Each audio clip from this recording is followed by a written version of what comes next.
Hello, and thank you for joining us today for Together San Diego. I'm Paula Hernandez Jayo from the San Diego Union-Tribune. La Maestra Community Health Centers has been serving San Diegans for many, many years. Our guest today, Dr. Javier Rodriguez, is the Chief Medical Officer of La Maestra. He will be sharing information about the services that they provide, and he's also going to speak about the newly announced expansion of Medi-Cal to Californians age 50 and over. Hi, Dr. Rodriguez. Thank you very much for joining us. Hey, thanks for having me, Paula. I appreciate you guys reaching out and getting me on here so we can share a little bit of our story and our experience there Yes, in I know. City Heights and beyond. Yes, I know La Maestra has done a lot in San Diego County in our community, in the healthcare industry, and also in social services. Tell us about La Maestra.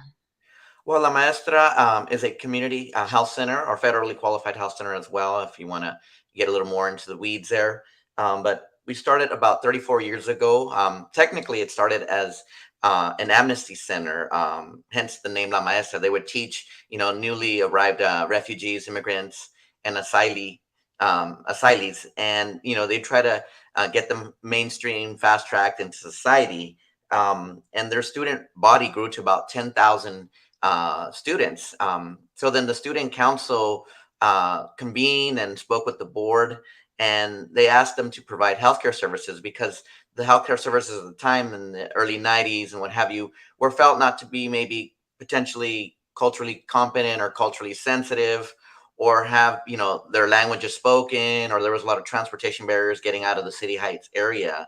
Hence they asked for medical services to begin. So, and there I am. That was a long time ago. I was a little bit heavier too.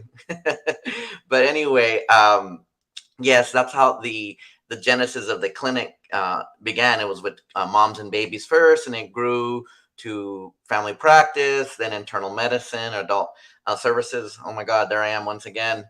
That's a little bit older one, but we do telemedicine as we're showing there. We have done it for many, many years. So that's kind of the genesis of La Maestra, and the name, the teacher and what have you. We have a lot of services that we render there at City Heights, but also in National City, Al Cajon, Lemon Grove. We have school-based health centers as well too. And there in City Heights, it's estimated that maybe there's 60 to 70 languages spoken, potentially even more now, as more asylum seekers, refugees, and immigrants, have come. As everyone, might know, City Heights is a nationally recognized area for refugee resettlement. So it's really awesome to be there. I've been there for almost 17 years. I'm very blessed to be there, and I continue to desire to be there. And then last year has been challenging. Well, the past 2 years have been challenging with the pandemic. Tell us about the annual visits that you had and the protocol and what's continuing with COVID as well. Well, with COVID, definitely things had to change, just like everywhere else. Um, what we try to do when we met and convened with all our executive team, the board of directors, all our staff, is that we wanted to keep the doors open. We wanted to have access and quality of care just as always before. So we developed COVID mitigation protocols, isolation protocols. We had disinfection and protocols as well established, providing personal protective equipment, as you see there, and as well as going with the recommendations from the CDC and the county health department with social distancing and what have you. And we were able to do that in in 2021. Excuse me, we had about 200,000 patient visits and 40,000 unique patients that are registered in our system. So we've been able to do this, thank God, and with all the help of our partners that the local and the state and the federal level, we've been able to keep the doors open, as we said. And we always felt and very strongly about leading with the notion of keeping, especially during COVID, but keeping patients and staff safe, safe as possible. And hence, why we did so many of the things that we had to do, set up screening stations. We created, and we also were able to obtain a dedicated COVID unit there in our City Heights campus.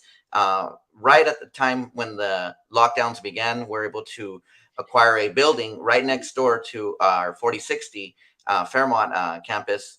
And it's just been a wonderful, so it would be a little bit I guess if I'm looking at it from my angle, to the right of that, on the other side, there on the second floor. So we've been able to provide services for adult patients 18 over that have COVID-like symptoms, testing and what have you.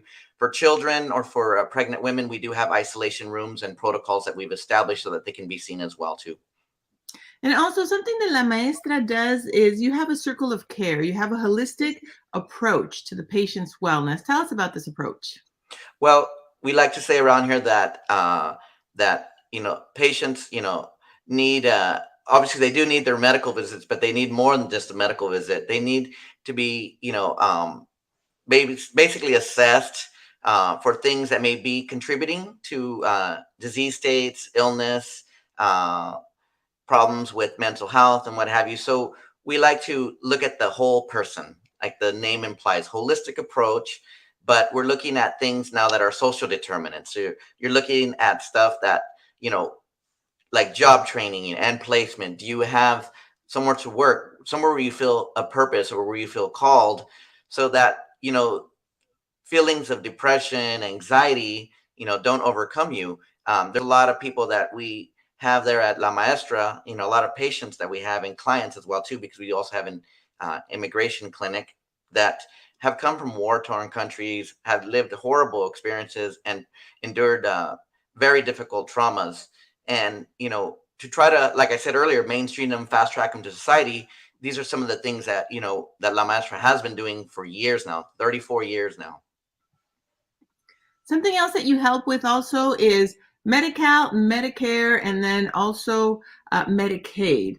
But today we're going to be talking, first I'm going to ask you to explain the differences between the three, because there is confusion at times. But it was recently announced that there's going to be an expansion of Medi-Cal for eligible low-income adults 50 years of age and older California residents, regardless of their immigration status. And I saw that on La Maestra's website. I know this is also one of the services where you're going to be providing information to the public.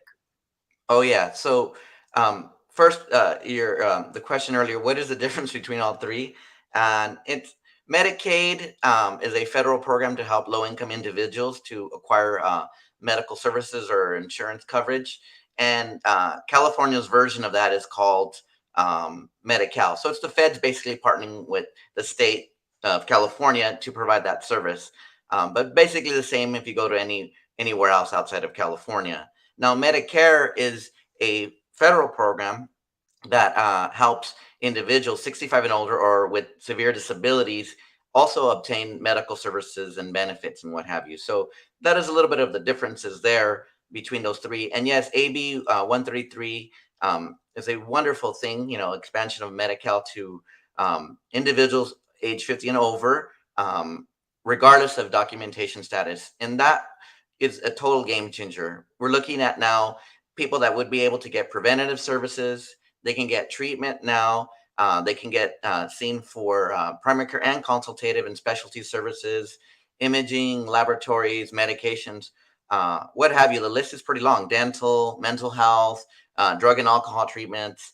So it's really a godsend, and we're really happy and able to partake this for our patients. And our outreach teams have been very, very busy, blanketing the community there, blanketing social media, setting up little tables with, popping them up and getting information out to patients, because we think that, and we highly value that, educating our patients and also empowering them, through the enrollment process, selecting an HMO, learning about all the services that they would be entitled to. That's going to really, really help this group of people out. We have noticed, and always in the past too, we have noticed there is sometimes some hesitancy when programs like this arise because of immigration status, or others are worried about the public charge that may, or they think that they may affect them. But we educate them to let them know that this is not the case, and that they are deserving of these benefits, like all humans should and do, or we want them to at least.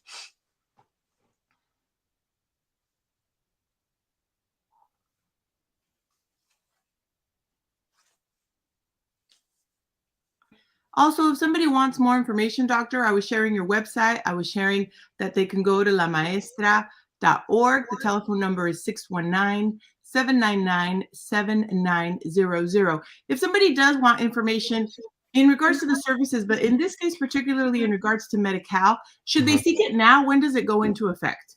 It goes into effect starting May 1. So that's just this weekend or, Tuesday for businesses that are open Monday through Friday or Monday through Saturday. But yes, they can definitely call our, our lines there and ask to be transferred to the Community Health Access Department, CHAD. That's the acronym for that group. It's our main outreach body. But, we're already making announcements to all our staff. So patients can then, also ask about it, and then they should be able to be directed, to the appropriate department. Thank you very much, Dr. Rodriguez. Thank you very much for coming on the show, for sharing information in regards to La Maestra Community Health Centers here in San Diego. For our audience, you can look for more information on lamaestra.org. You can call 619-799-7900 in regards to visiting one of their clinics for more information on the services they provide, and also to get more information in regards to the expansion of Medi-Cal to Californians age 50 and over. Thank you very much, Dr. Rodriguez, for coming on the show to share this information with us. And I also shared the social media, as you mentioned, when you're out in the community, you do share that on your social media, which is La Maestra CHC is where they can find you on Facebook, Instagram, and Twitter. Something else that you would like to add? No, just thank you once again for having me and having us. It's a total team effort, and we're really happy to be in the community. We really love to be responsive to their needs, and that's why it's grown from moms and babies all the way now to primary care services, specialty clinics, and what have you. And we're continuing to grow, and please keep coming back to our site or keep reaching out to us, because we're going to be sharing future developments and services that are coming up. Thank you very much, Doctor, and thank you to you and your team for the services that you provide in our community. Thank you all for watching today. To watch more episodes of Together San Diego, you can visit SanDiegoUnionTribune.com/TogetherSDLive, and to watch more live streams, you can visit SanDiegoUnionTribune.com/UT Today. Thank you very much, Dr. Rodriguez, and thank you everybody for watching. Have a wonderful rest of your day. Bye, everyone. News is more important today than ever before. I'm currently outside Otay Mesa Detention Center. I'm about to get a report at Sharp. Out at Sunset Cliffs. COVID testing site. We live for these times when we're able to bring the news into the homes of people who need it the most. I thank all of you for supporting our work. When you subscribe to the paper, you're telling us that you believe in what we do.